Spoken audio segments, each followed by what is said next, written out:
abrir vuestra Biblia para ir a la segunda carta de Corintios, capítulo 5. A lo largo de la vida, del día, de los años, hay una pregunta que más veces nos hacemos. ¿Qué hago? Tomamos decisiones continuamente en nuestra vida, ya sea de manera consciente o inconsciente, nos preguntamos, bueno, ¿qué hago? Es lo que más se repite en tu mente, en tu día a día. La segunda pregunta que viene después de esta es, ¿cómo hacemos lo que hemos decidido hacer? La segunda pregunta es, bueno, ¿cómo lo hago? Y posiblemente cuando ya hemos respondido a esta primera pregunta, entonces decidimos cómo hacerlo y nos preguntamos de nuevo cómo debo hacer lo que he decidido hacer. Para estas dos preguntas las respuestas pueden ser muy variadas y cada uno haría conforme a su opinión y lo haría conforme a su opinión aquello que ha decidido. Pero hay una pregunta más importante que estas dos. Nos olvidamos de que antes de hacernos estas dos preguntas, ¿qué hago y cómo lo hago? Hay una pregunta previa que es fundamental y que afectará cómo respondemos a estas dos preguntas, ¿qué hago y cómo lo hago? Antes de preguntarnos qué hacer y cómo hacerlo, en ocasiones dejamos para el final, cuando a lo mejor debería ser la primera pregunta, ¿por qué hago lo que hago? ¿Por qué hacer esto? ¿Por qué hacer lo otro? ¿Por qué hacerlo de esta manera y por qué no? ¿Qué debe motivar mi decisión? ¿Por qué debo vivir de esta manera concreta? ¿Por qué debo decidir entre una cosa y la otra? ¿Por qué? ¿Por qué voy a hacerlo de esta manera o de la otra? Y pocas veces nos hacemos la pregunta del por qué. A no ser que algo suceda que no controlábamos y nos preguntamos ¿por qué? ¿Por qué esto me pasa? Y en ocasiones pasa porque hemos tomado una decisión previa, equivocada, cuando teníamos que habernos preguntado al principio ¿por qué voy a tomar esta decisión?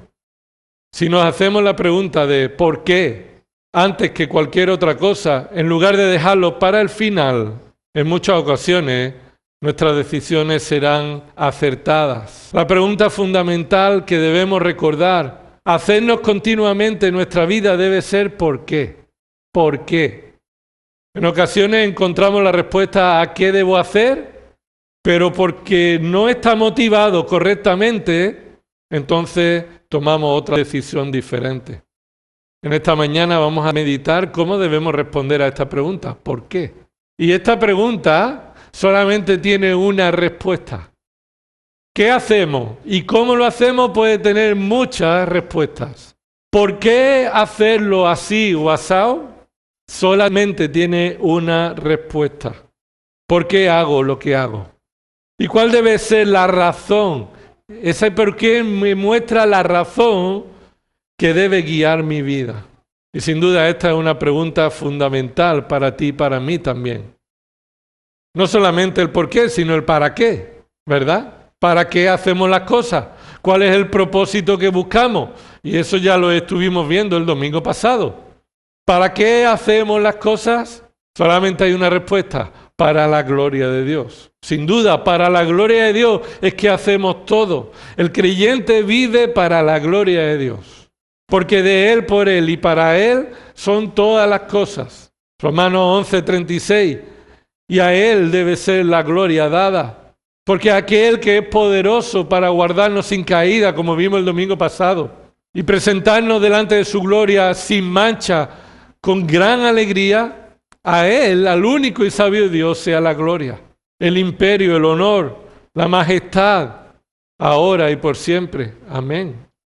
Pero esta mañana meditaremos cuál debe ser la razón por la que buscamos glorificar a Dios. La razón por la que tomamos decisiones y nos movemos cada día.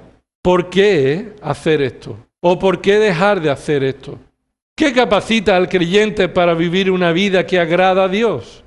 En el capítulo 5, aquí Pablo está diciendo en la segunda carta a los Corintios, en una situación en la que el creyente se encuentra a punto de fallecer por todas las dificultades que en la vida cristiana nos vienen. Observa el capítulo 4, versículo 1. Por tanto, puesto que tenemos este ministerio, según hemos recibido misericordia, no desfallecemos. 2 Corintios 4:1.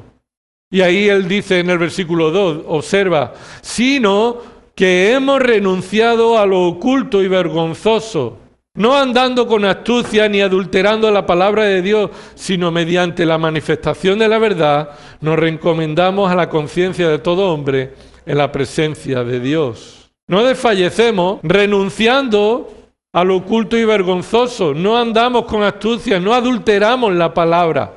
Desfallecer sería alcanzar las metas y las razones adulterando la palabra para conseguir un fin deseado diferente al que glorifica a Dios. Por eso en el capítulo 4, versículo 16, vuelve a retomar esta pregunta o esta afirmación. Por tanto, no desfallecemos. Antes bien, o por todo lo contrario, aunque nuestro hombre exterior va decayendo, sin embargo, nuestro hombre interior se renueva de día en día.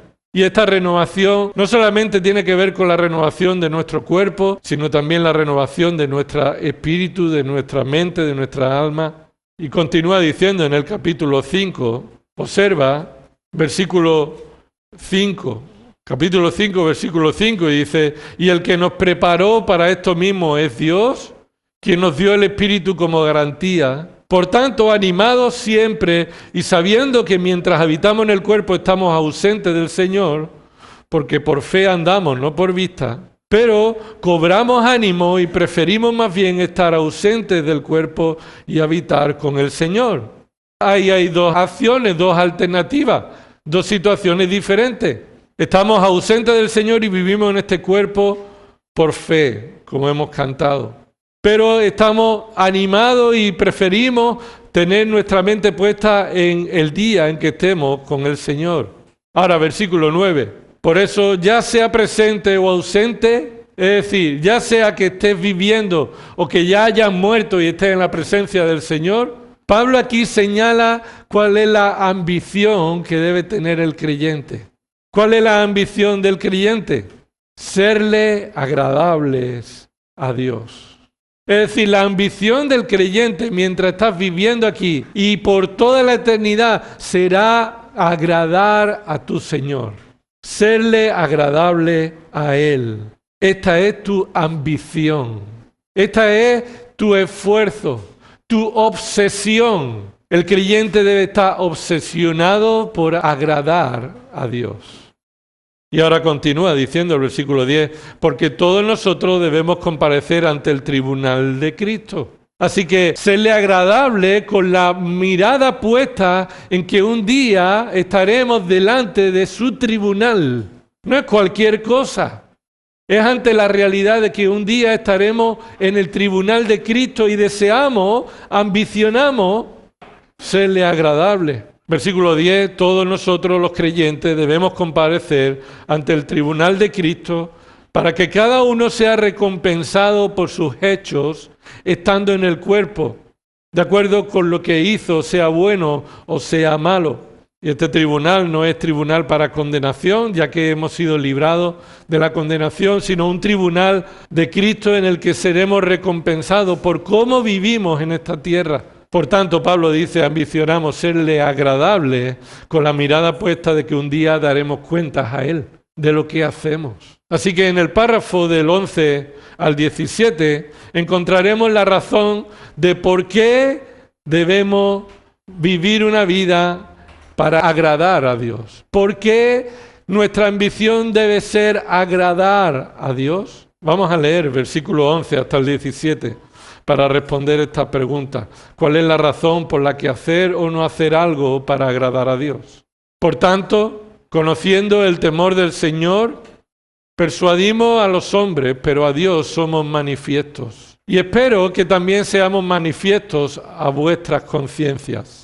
No nos recomendamos otra vez a vosotros, sino que os damos oportunidad de estar orgullosos de nosotros para que tengáis respuesta para los que se jactan en las apariencias y no en el corazón. Porque si estamos locos es para Dios y si estamos cuerdos es para vosotros. Pues el amor de Cristo nos apremia, habiendo llegado a esta conclusión, que uno murió por todos, por consiguiente, todos murieron. Y por todos murió para que los que viven ya no vivan para sí, sino para aquel que murió y resucitó por ellos. De manera que nosotros, que de ahora en adelante ya no conocemos a nadie según la carne. Aunque hemos conocido a Cristo según la carne, sin embargo ahora ya no le conocemos así. De modo que si alguno está en Cristo, nueva criatura es. Las cosas viejas pasaron, y aquí son hechas nuevas. No vamos a ver todo el párrafo, sino que vamos a responder a esta pregunta: ¿por qué debo vivir para agradar a Dios en todo lo que haga en mi vida? ¿Cuál es la razón que me motive a agradar a Dios? Está en el versículo 14 y 15. Estos versículos 14 y 15 nos muestran cuál es la única razón por la que tú debes vivir para agradar a Dios. Pablo escribe esta carta después de haber escrito otras 3 cartas, de las cuales las 3 anteriores a esta solamente conservamos la segunda, que es conocida como Primera de Corintios, porque Pablo está enfrentando la inmoralidad de esta iglesia que se ha acostumbrado a vivir en compañía de personas inmorales. Como estuvimos estudiando en 1 Corintios 5, 9, Pablo les llama a ellos a que se aparten de ese tipo de personas inmorales, que llamándose hermanos viven vidas pecaminosas. Pablo escribe 1 Corintios para confrontar los problemas de división que había en esa iglesia. Llegaron allí falsos maestros y Pablo les hace una visita. Esta es conocida como la visita dolorosa. Está en 2 Corintios 2, 1. Pablo tiene una visita hacia ellos y esa es conocida como la visita dolorosa. En esa visita, una persona encabezando la rebelión de esta iglesia acusa a Pablo y deshonra a Pablo y ofende a Pablo, como vemos en el capítulo 7 de esta carta, versículo 12. Esta persona fue puesta en disciplina por esta iglesia, por esa actitud contra Pablo. Pablo les escribe una tercera carta que no se conserva, pero que es conocida como la carta severa. Y lo ves en el capítulo 2, versículo 4, como Pablo dice ahí: pues por la mucha aflicción y angustia de corazón os escribí con muchas lágrimas, no para entristeceros, sino para que conozcáis el amor que tengo especialmente por vosotros. Esa carta, la carta severa, fue una carta escrita por Pablo con lágrimas, no es 1 Corintios, es una carta posterior a la visita que Pablo tuvo a esta iglesia y les escribió con mucho pesar un tipo de carta severa que produjo tristeza a esta iglesia. Pero fue una carta escrita con amor, aunque produjo tristeza y fue severa en lo que dijo.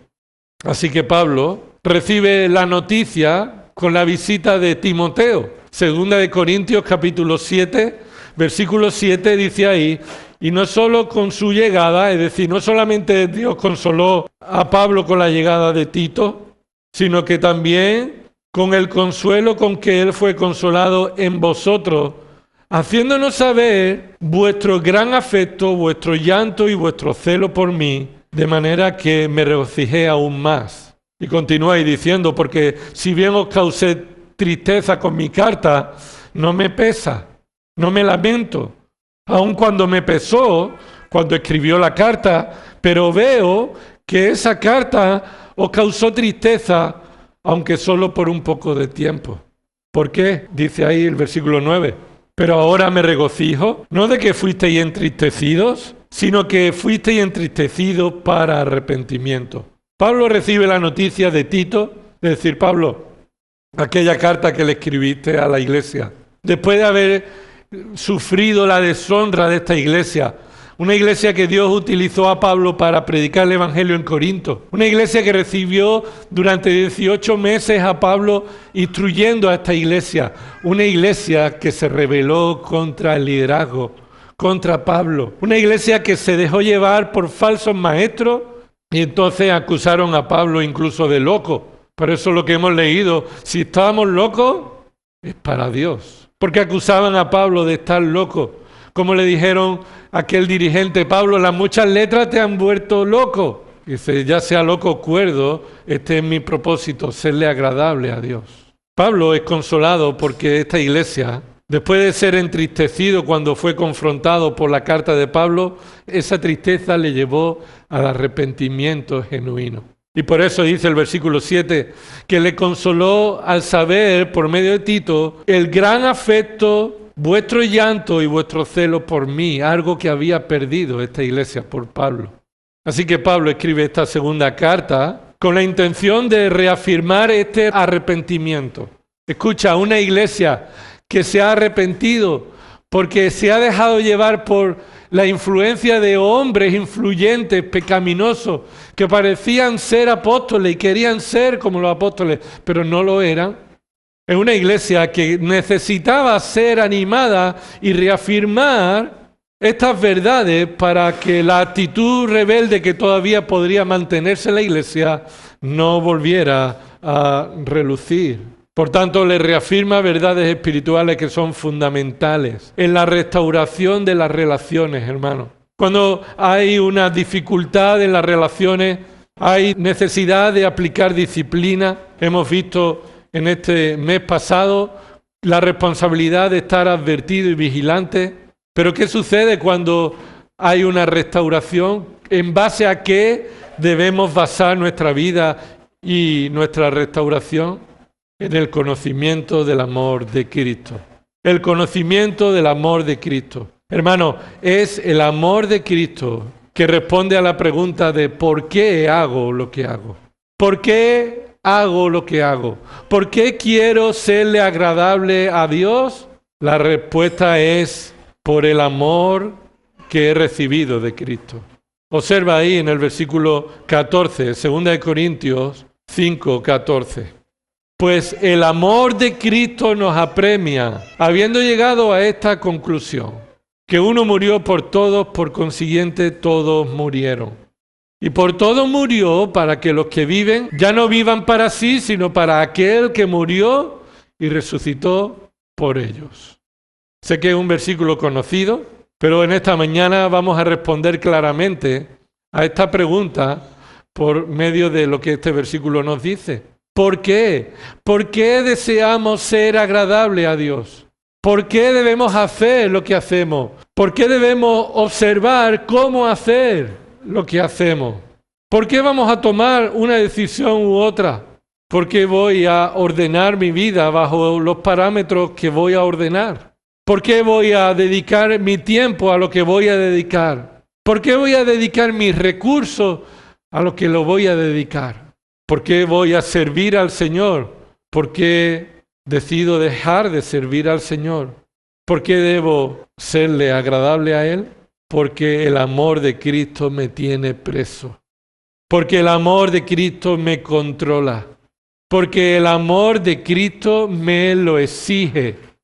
Porque estoy en deuda con el amor de Cristo que Él ha tenido conmigo. Escucha, hermano, nunca dejaremos de estar en deuda con Cristo por su amor. Y esto debe estar diariamente y cada vez más en nuestro pensamiento. La pregunta más importante que tú debes hacerte es, ¿quién es Dios para ti? ¿Quién es Dios para ti? Esto afectará a los niños, afectará a los jóvenes, afectará a los más mayores. A cada persona la mayor pregunta que debe hacerse es ¿quién es Dios para mí? Y la respuesta del creyente es que Dios es aquel que me amó y tengo una deuda con Él. Y por el amor que Cristo ha tenido conmigo, estoy preso de ese amor. Pero nos olvidamos de esa respuesta, de esa realidad. De muchas maneras diferentes, esta realidad deja de tener su lugar prioritario en nuestra mente. Y la razón definitiva, final, suprema, de por qué quiero vivir para agradar a Dios es porque Cristo me ha amado y estoy en deuda con Él.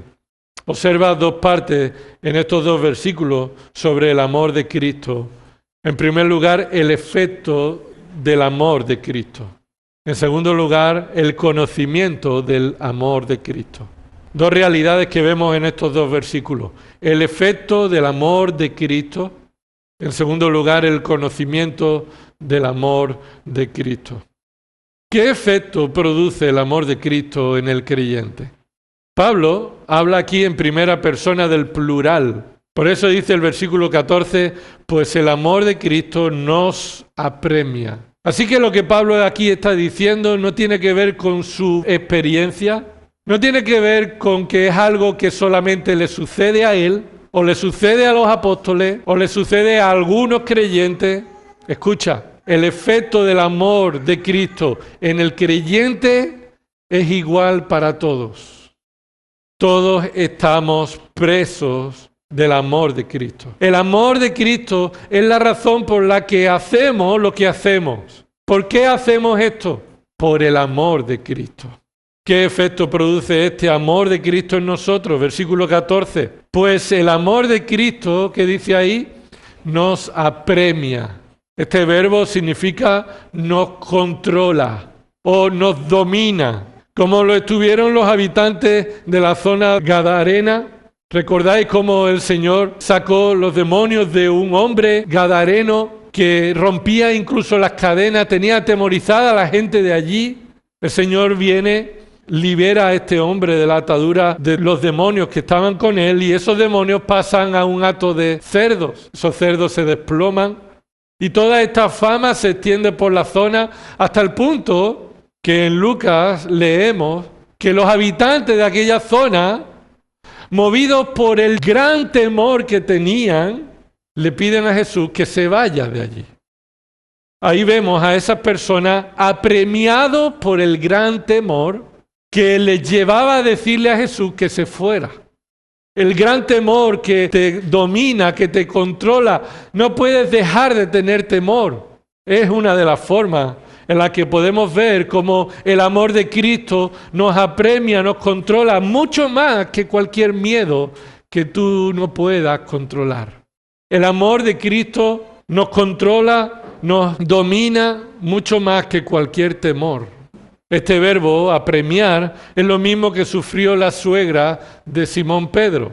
En Lucas capítulo 4, versículo 38, dice el texto que la suegra de Simón Pedro estaba sufriendo con una fiebre muy alta.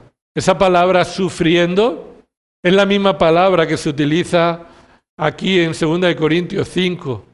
La enfermedad afecta de tal modo al cuerpo que no podemos dominarlo, ¿verdad? No puedes decir voy a dejar de tener fiebre por un rato. Tú no puedes decir voy a dejar de estar enfermo. Somos incapaces de controlarlo. Sin duda alguna que por medio de alguna medicina esto podemos apaciguarlo. Pero sabemos, hermanos, que la propia enfermedad es incontrolable incluso para los médicos cuando llega el momento. La enfermedad, como el temor, domina nuestra mente, nuestros cuerpos. Pero escucha, mucho más es el control del amor de Cristo que debe dominar nuestra vida. Mucho más es que el amor de Cristo debe tener el dominio, el control sobre nosotros, más que la fiebre, más que la enfermedad, más que los temores. En Lucas 8:45 vemos que Jesús está rodeado de una gran multitud. Y la gran multitud está rodeando a Jesús mientras Él va a sanar al hijo de un hombre que ha venido porque su hijo está enfermo, ha muerto.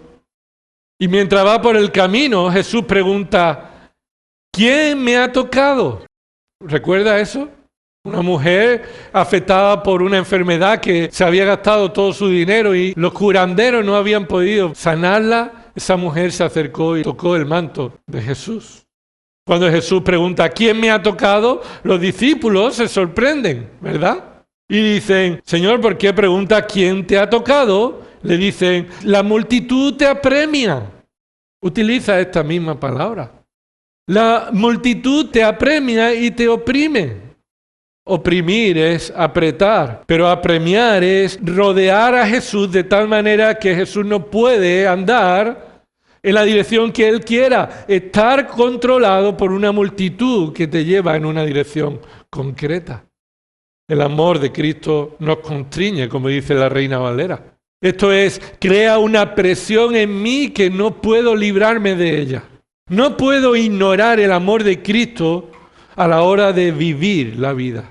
No puedo ignorar el amor de Cristo hacia mí a la hora de tomar la decisión de qué hacer y cómo hacer las cosas. Así que el amor de Cristo nos tiene hecho su preso. Acompáñame a Lucas capítulo 22. 4 veces ha aparecido este verbo en el Evangelio de Lucas. Y en el capítulo 22 aparece de nuevo este verbo, versículo 63. Los hombres que tenían a Jesús bajo custodia se burlaban de él y le golpeaban. ¿Dónde aparece ese verbo apremiar? Lo tenemos ahí claramente, en lo que estos hombres tenían sobre Jesús. Tenían a Jesús bajo custodia.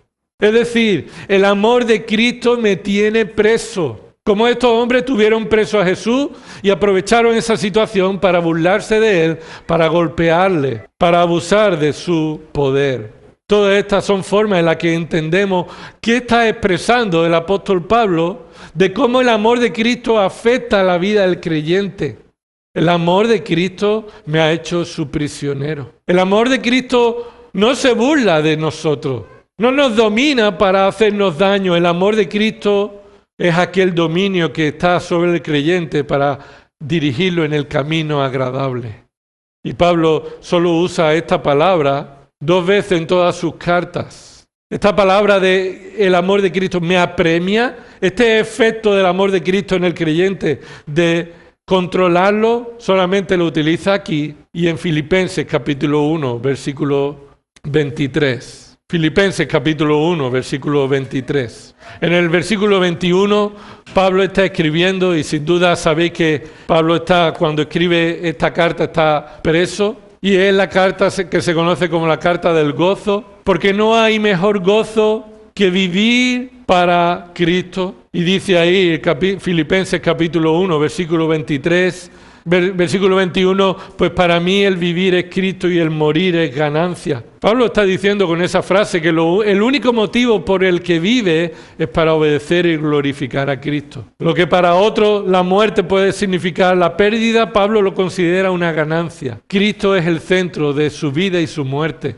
Cristo lo es todo para Pablo. Y 2 aspectos contrarios como la vida y la muerte, que el mundo tiene opiniones diferentes, Pablo expresa que él considera la vida y la muerte centrado en Cristo. Esto mismo lo usan contra Pablo cuando le dicen, tú estás loco. Y dice, bueno, si estoy loco es para el Señor. Si lo que para ti es locura, esto es ser obediente al Señor, entonces quiero ser loco para el Señor. Si estoy cuerdo, si digo algo cuerdo, es para la edificación de los creyentes, como Pablo está diciendo allí. Así que Cristo es la muerte, la resurrección, y dice ahí en el versículo 23 de Filipenses 1, 23, pues de ambos lados, es decir, de morir o de vivir, dice, me siento, ¿cómo? Me siento apremiado. Es decir, no sé qué preferir. Estoy presionado por ambas partes. Los dos tienen el mismo dominio sobre mí. Tanto el deseo de vivir como el deseo de morir. No sé qué escoger porque me siento apremiado teniendo el deseo de partir y estar con Cristo, lo cual es mucho mejor, pero sin embargo continuar en la carne para vosotros es necesario. Entonces yo ya no sé qué elegir porque me siento preso de esas 2 realidades. Escucha, hermano, el evangelio del amor de Cristo debe controlar tu vida. Si eres un verdadero creyente, no hay otra pregunta más importante que te debe preocupar. ¿Por qué debo vivir para agradar a mi Dios? Porque estoy preso del amor que he recibido de Cristo. Todo lo que digo, todo lo que hago debe estar guiado y controlado por el evangelio del amor de Cristo. Todas mis decisiones están tomadas en la perspectiva del amor que Cristo ha tenido hacia mí. Cuando yo me olvido, entonces mis decisiones van a ir en contra de lo que decidiría, porque mi piloto automático está estropeado. Necesito estar apresado, estar encadenado con algo que me lleva por el camino adecuado, agradable a Dios, y ese es recordar el amor de Cristo en mi vida. Si el amor de Cristo ejerce dominio y control sobre el creyente, nuestra vida sería para la gloria de Dios más de lo que hoy día lo es. El amor de Cristo exige al creyente que tu vida sea de una manera concreta. Si tú eres hijo de Dios, si tú eres creyente y si tú formas parte de su iglesia, no es una opción. Que la muerte de Cristo haya sido derramado en tu corazón te exige vivir con ese propósito, con esa finalidad, con esa razón. Pablo está expresando que el amor de Cristo tiene un efecto insustituible en la vida de los creyentes. De modo que dirige, controla todas nuestras decisiones bajo esta realidad incomparable. Escucha, hemos sido amados por Cristo cuando éramos sus enemigos. Hemos sido amados por Cristo por gracia, cuando éramos sus enemigos. No conviertas el amor de Cristo como una razón para sentir orgullo. Con razón Cristo me ama. No, Cristo te ama no por nada que haya en nosotros, sino a pesar de nosotros. El amor de Cristo te hace preso, estar en deuda con Él, porque te amó cuando debería haberte odiado. Cuando lo justo sería que tú recibieras la ira. Entonces hemos sido amados cuando deberíamos haber sido aborrecidos. Recuerda de la porcilga de donde hemos sido rescatados. Recuerda de la cantera de donde hemos sido sacados. Y hemos sido sacados por el amor de Cristo cuando nosotros éramos sus enemigos. Los falsos maestros usaban esta influencia para hacer a las personas dependientes de ellos mismos. Ellos hacían sentir a las personas que estaban en deuda con ellos. Y no tienes deuda con nadie, sino con Cristo. No le debes nada a nadie, sino a Cristo. No debes buscar la satisfacción y el amor de nadie, sino reconocer y recordar a aquel que tienes una deuda porque te amó. Este es el efecto del amor de Cristo en tu vida. No solamente te salvó, domina tu vida, controla tus decisiones. Él es el Señor de tu vida. Lo segundo es el conocimiento de Cristo. Vayamos rápido en este punto. El conocimiento del amor de Cristo. El amor de Cristo me controla, me obliga a vivir para serle agradable. Pero escucha, Pablo lo reconoce en el momento en el que es el resultado del conocimiento de Cristo. Si el amor de Cristo no te ha dominado, no domina tu día a día, si tú examinas tu vida y dices, yo veo que el amor de Cristo no es lo que no es lo que domina en mis pensamientos. No tomo las decisiones en base al amor que he recibido en Cristo. ¿Por qué? Porque nos falta el conocimiento del amor de Cristo. Porque nos olvidamos de este conocimiento. Observa el versículo. Pues el amor de Cristo, y esto es la razón, ese versículo, esa palabra pues, el amor de Cristo es la razón. El amor de Cristo es la razón por la que yo no busco la apariencia, sino agradar al Señor desde un corazón transformado. El amor de Cristo nos apremia, nos tiene preso. ¿Pero cuándo? Dice ahí el versículo, mira lo que dice, habiendo llegado a esta conclusión. Habiendo llegado a esta conclusión, ha producido el efecto del amor de Cristo controlándome. Porque yo he meditado y pensado en el amor de Cristo continuamente. Y cada vez que pienso en el amor de Cristo, esto me domina. Así que aquí tenemos la razón de por qué no vivimos dominados por el amor de Cristo. Porque se nos olvida cómo hemos sido amados, por quién hemos sido amados, por qué hemos sido amados. Y Pablo aquí dice, el amor de Cristo me apremia cuando yo he llegado a esta conclusión. En el original debería eso estar traducido pensando esto. Es decir, el resultado de pensar una cosa hace que el amor de Cristo me domine.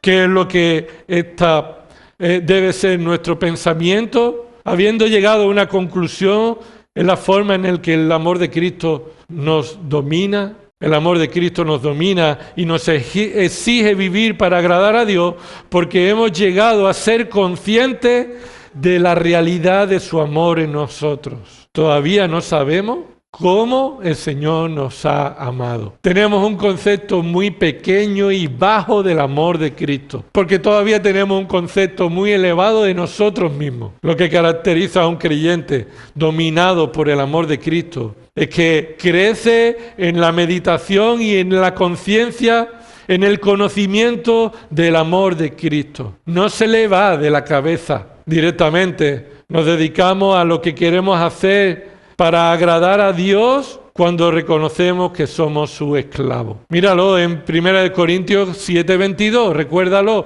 lo que dice ahí, porque el que fue llamado por el Señor siendo esclavo, como hemos leído esta mañana, liberto es del Señor, el Señor lo libertó. Aunque siga esclavo, él ya es libre por el Señor. Pero escucha, de la misma manera, el que fue llamado, y este es un llamado a salvación, cuando él era libre, que no se engañe, esclavo es de Cristo.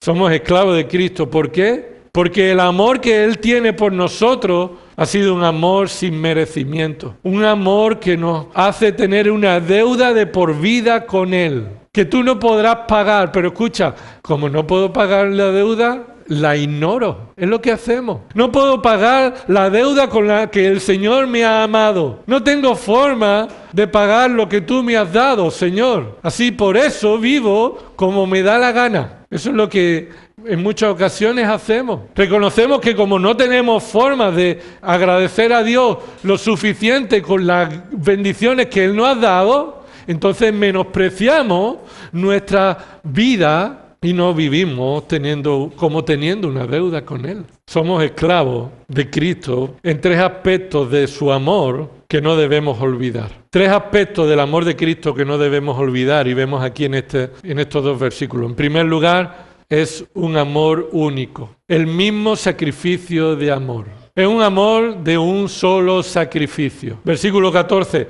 Habiendo llegado a esta conclusión o pensando esto, en la palabra conclusión no está en el original. Pablo está diciendo, pensando esto, entonces el amor de Cristo es mi dueño. ¿Qué es lo que piensa? Lo primero es, en esta línea de pensamiento es que uno murió. Esa es la primera realidad, que no debemos olvidarnos cuando tomemos una decisión. Voy a tomar una decisión en base a aquel que murió. ¿Tú piensas esto cuando tomas una decisión? En muchas ocasiones, la mayoría de las veces, lo pensamos en base a otras razones. ¿Por qué? Y la respuesta no es porque uno murió, cuando debería ser esa la razón de por qué tomamos cualquier decisión. Y ese uno no es otro que el amor de Cristo. Cristo mismo amando. Cristo nos ama habiendo muerto. Cristo nos ama, porque ese verbo no fue en el pasado. El amor de Cristo nos apremia ahora, viendo que nos amó, nos ama y nos sigue amando por la eternidad. ¿Y cómo lo hizo? No fue por medio de un sentimiento. No escribió una carta y dijo, siento amor por ti. Él amó sacrificándose, muriendo. El amor no es un sentimiento, hermano. El amor es un hecho. Es más, Dios es amor. Y sabemos que Dios es amor porque Cristo murió por nosotros. ¿Qué dice Romanos 5:8? Porque Dios demuestra su amor para con nosotros, y ese nosotros son los creyentes, en que siendo aún pecadores, o dicho de otra manera, aunque éramos pecadores, a pesar de que éramos pecadores, Cristo murió por nosotros. En eso conocemos el amor de Dios, en que Cristo nos amó muriendo en la cruz cuando yo no lo merecía. La obra de Cristo en la cruz, muriendo. El que murió demuestra que tenemos una deuda con Él. Eso debe pesar en nosotros. La muerte del Hijo de Dios fue por mi causa. Él no murió por sus pecados. Entonces, cada decisión que tome en esta vida, quiero que sea agradable a Dios y en base a la realidad del amor que he recibido en Él. El amor de Cristo fue expresado en la cruz del Calvario, donde Él derramó su sangre. Esta es la forma adecuada de pensar en el amor de Cristo, en el sacrificio de Cristo. ¿Estamos en deuda con Cristo, sí o no? Si no estás en deuda con Cristo, tienes un grave problema. El mayor problema de tu vida es que crees que no tienes la deuda que tienes. Lo que pasa es que los creyentes tenemos una deuda de gloria y de vivir para Él. No una deuda que podamos pagar, sino una deuda con aquel que ya la pagó. Pero si Cristo no es tu Salvador, tú tienes una deuda que no podrás pagar. Y si no vienes a Cristo y te arrepientes de tus pecados y confiesas a Cristo como aquel que puede salvarte, el único que puede ocupar tu lugar en esa cruz, entonces tendrás que pagar por toda la eternidad en el infierno por tu deuda contra tu ofensa a Dios. El amor de Cristo es un amor único, sacrificial. En segundo lugar, Él, el mismo que murió, murió por todos los receptores. Escucha, somos los mismos receptores. Versículo 14 dice ahí, 2 Corintios 5:14, habiendo llegado a esta conclusión, que uno murió por todos. ¿Qué significa que uno murió por todos? En primer lugar, esa palabra, que uno murió por, esa palabra por, significa una muerte sustitutiva. En el lugar de o a favor de. Este es el intercambio. En el lugar donde tú tenías que estar, Cristo ocupó tu lugar. Uno murió por todos. Y hemos dicho que Pablo habla en nombre de los creyentes. Y Pablo aquí está refiriéndose a Cristo como aquel que murió, no por cada persona que ha vivido en cada época. No, Cristo no murió por todas las personas que han vivido en cada época, lo cual significaría que todas esas personas tienen la deuda pagada. Cristo no murió potencialmente para ellos, esperando a que ellos vengan a tomar el cheque. No, Cristo murió eficazmente para aquellos por los que murió. ¿Y quiénes son aquellos por los que Cristo murió? Aquellos que creerían en Él porque fueron escogidos por la gracia soberana del Padre. En esta misma frase se nos describe quiénes son los receptores de la muerte de Cristo. Observa, mira lo que dice, que uno murió por todos, por consiguiente todos murieron. ¿Y quiénes son estos todos murieron? Los mismos todos por los que Cristo murió. ¿Y quiénes son todos estos que murieron? Versículo 15, y por todos murió para que los que viven. Así que todos por los que Cristo murió son aquellos que viven, han resucitado con Cristo, han muerto con Cristo y han resucitado con Cristo. Los que han sido unidos a Cristo por el Espíritu Santo, como dice Romanos 6, los que han creído en Cristo por la obra sobrenatural de la regeneración, son los que han muerto con Cristo y han resucitado con Cristo. El resto de la humanidad sigue estando muerto en sus delitos y pecados, como todos estábamos y estamos desde que nacemos, a menos que Dios nos ame de una manera eficaz y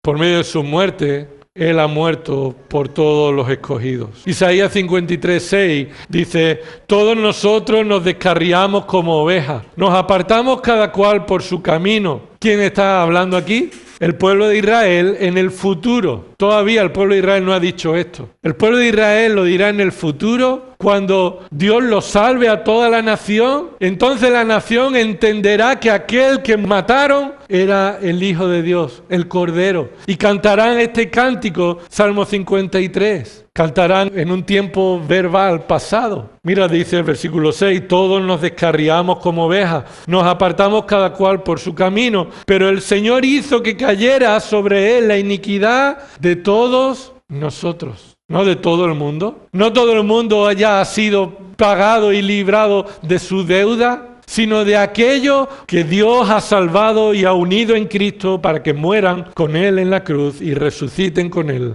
y puedan recibir la justicia de Cristo. Así que en esta iglesia no hay creyentes de una clase y de otra. En la iglesia de Cristo no hay creyentes de diferentes clases, por los que Cristo murió y por los que Cristo no tuvo que morir. Una sola muerte del único Cordero de Dios fue suficiente para todos por igual, para todos los que han sido salvados, para todos los creyentes. Por eso Jesús dijo en Mateo 20:28, así como el Hijo del Hombre no vino para ser servido, sino para servir y para dar su vida en rescate de muchos, no dice de todos. Así que aquí está la aclaración de que Cristo no vino a morir por todos en toda la humanidad y cada uno de ellos, sino por muchos de entre toda la humanidad. Y Pablo se refiere que murió por todos los que forman parte de ese mucho. Hebreos 2:9 pero vemos a aquel que fue hecho un poco inferior a los ángeles, es decir, a Jesús coronado de gloria y honor a causa del padecimiento de la muerte, para que por la gracia de Dios probara la muerte por todos. Así que ese por todos se refiere de nuevo por todos los creyentes, ya sea judío, griego, ya sea de qué nacionalidad, ya sea esclavo, libre, ya sea hombre y mujer, sin distinción, pero todos los creyentes. Uno murió por todos, por consiguiente, todos los creyentes murieron con Él. Fueron unidos a Cristo en esa muerte. Y la consecuencia de la muerte de Cristo en el lugar de los creyentes fue que los creyentes murieron con Él. Delante de Dios ya nosotros hemos muerto con Cristo en esa cruz. Mi deuda ya ha sido pagada. Tu deuda ha sido pagada si tú has confesado a Cristo como Señor y Salvador. Has confesado que eres responsable de tus pecados y que no hay nada que pueda librarte de la consecuencia de ellos. Y has venido a Cristo arrepentido para que cambie tu vida. Romanos 5:15 dice, pero no sucede con la dádiva como con la transgresión. Porque si por la transgresión de uno murieron muchos, esa transgresión de uno fue la transgresión de Adán.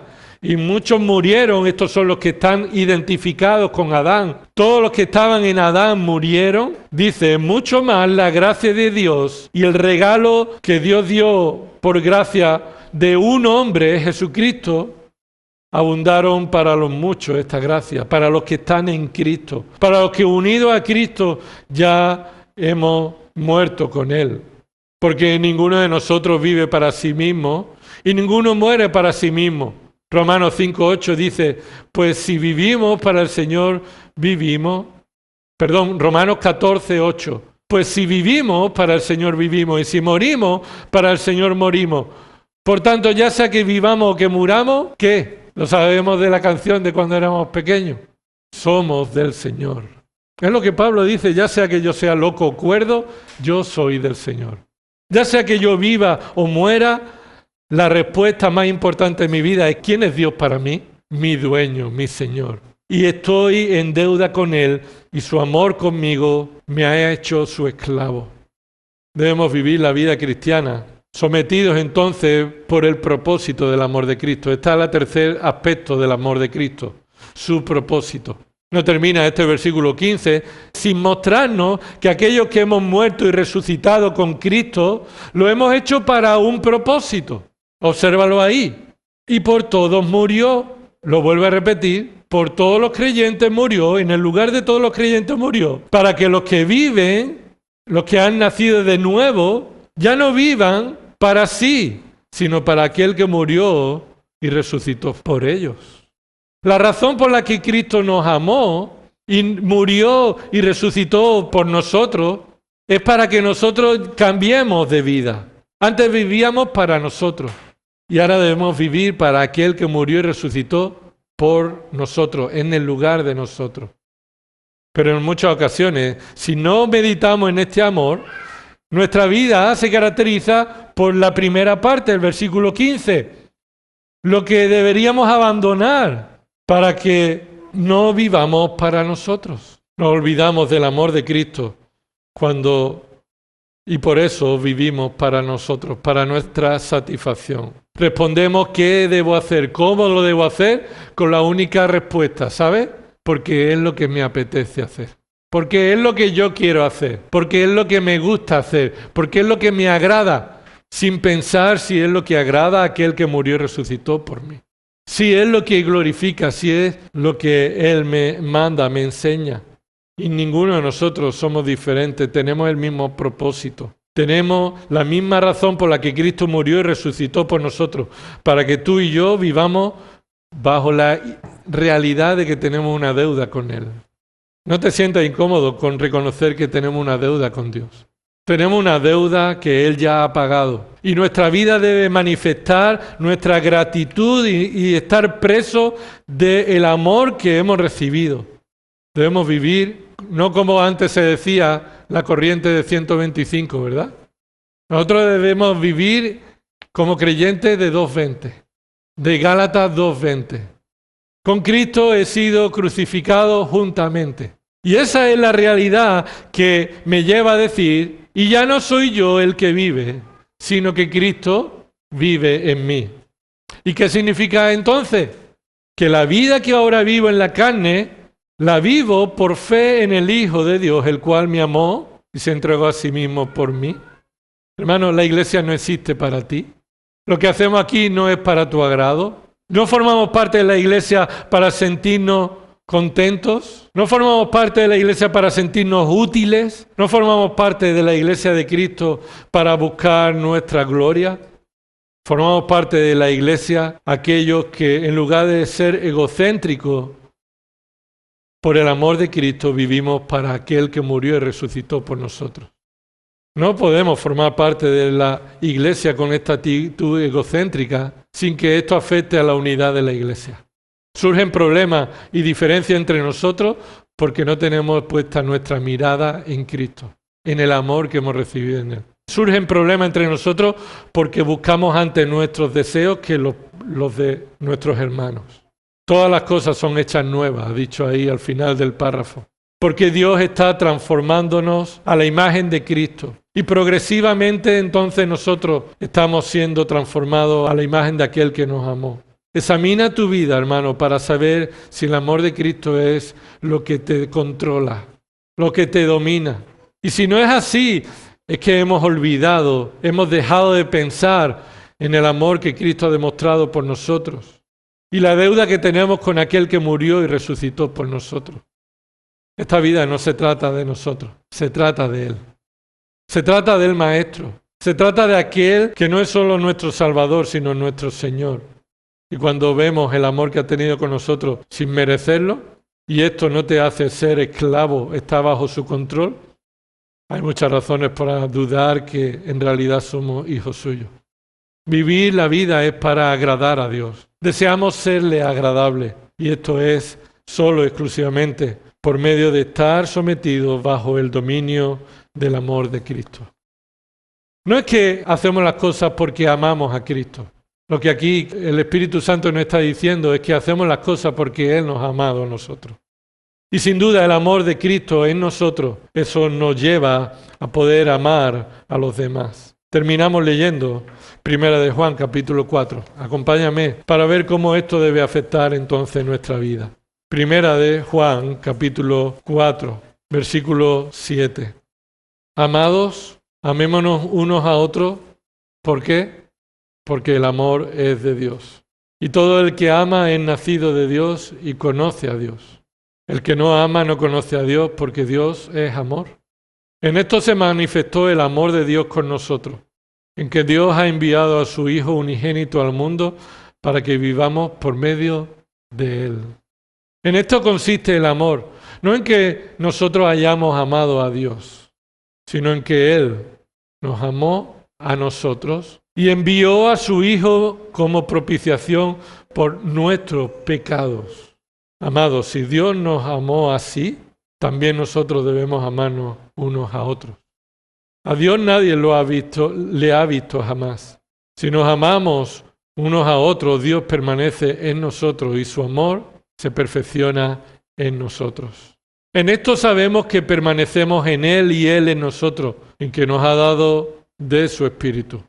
Y nosotros hemos visto y damos testimonio de que el Padre envió al Hijo para ser el Salvador del mundo. Todo aquel que confiesa que Jesús es el Hijo de Dios, Dios permanece en Él y Él en Dios. Y nosotros hemos llegado a conocer y hemos creído el amor que Dios tiene para nosotros. Dios es amor. Y el que permanece en amor permanece en Dios, y Dios permanece en Él. En esto se perfecciona el amor en nosotros, para que tengamos confianza en el día del juicio. Pues como Él es, así somos también nosotros en este mundo. En el amor no hay temor, sino que el perfecto amor echa fuera el temor, porque el temor involucra castigo, y el que teme no es hecho perfecto en el amor. Nosotros amamos porque Él nos amó primero. Si alguno dice, yo amo a Dios y aborrece a su hermano, es un mentiroso. Porque el que no ama a su hermano a quien ha visto, no puede amar a Dios a quien no ha visto. Y este mandamiento tenemos de Él, que el que ama a Dios, ame también a su hermano.